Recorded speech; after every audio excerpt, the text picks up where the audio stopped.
Steve Jones here with the Hardscape channel and Andrew Vear. Andrew. Hello there, Steve. Gosh, you know, we never get to see each other enough. I know, it's too far apart. Yeah, sure. It truly is. I like the shirt. Thank you very much. Donated by the Hardscape channel. Well, you've always been a great supporter and promoter of us and the paving industry in general. Yeah, it's good. I think the industry's starting to pick up.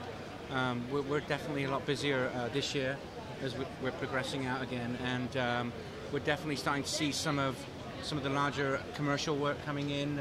The Army Corps of Engineers is spending again, and we seem to. I think some of it is with some of the troops coming back and that, and they're doing a lot of rehab work on some of the Air Force bases and the Army bases, and so that's definitely working out well for us. So, with all that government work that you're doing, I mean, what is their vision for segmental paving? Mm-hmm. Well, I think with the Army Corps of Engineers, they're definitely looking towards permeable paving.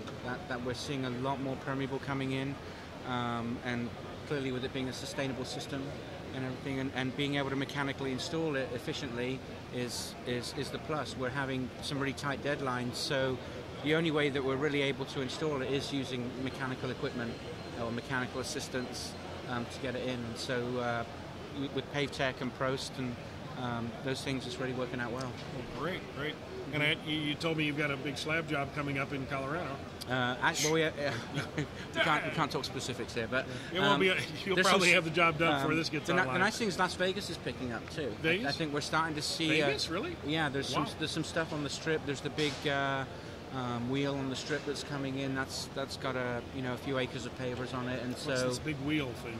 It's like the London Eye. It's a huge big carousel, big round wheel, and it's going to be bigger, I think, than the London Eye wheel. Really? So, and who's doing that? It's actually on the south. It's on the South Strip, and I know Caesars is actually design building one right now as well. So they may actually end up with two wheels eventually on the Strip, which would be quite weird. But that's a little bizarre. Right? I know. Someone's going to run out of money first. It was. Well, that's great. Well, tell me what's new and exciting though for you and your company and moving forward. We're seeing a lot more work in California. The school systems as well. They're another. They're embracing permeable paving. So the schools, we're doing a lot of rehab work for schools. Some of these schools need a lot of work on them. They need a lot of refurbishment and money put into the school system. And some of these schools that are 30, 40 years old now, the slabs are gone, and so any slab replacement now is pretty much going permeable. Wow. We're seeing that.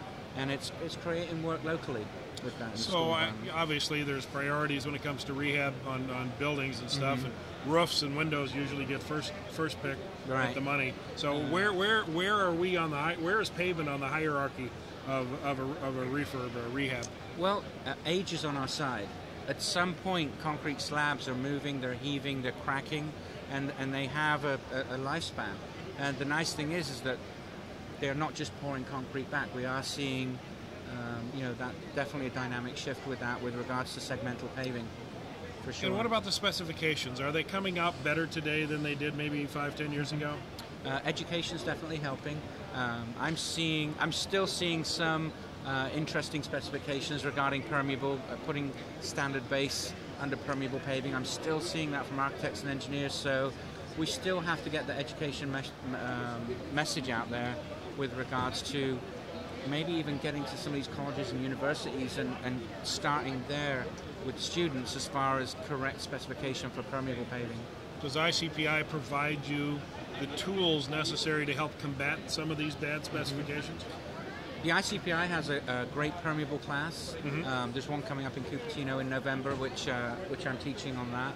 And just a quick plug there.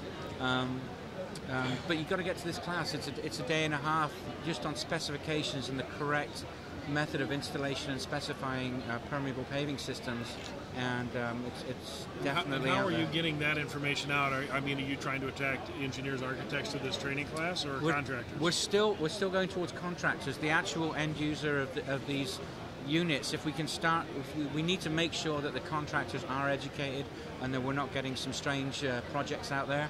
But we still need to work harder on getting those high levels up, those specifiers, the engineers and architects for sure. Hey, we've got that new. Did you see that new falling weight falling weight deflectometer there? Yeah, I did see that actually. I need to play with that a little bit. Yeah, actually. you really do. That'd be great. That's something Bill in Probst got us hooked up with. Okay. Just got it air freighted in it from Germany last week so we could bring it here. And all right. It's very impressive, measuring Fantastic. deflection as opposed to density. Right. But still giving you relative information based on the... And it's instantaneous.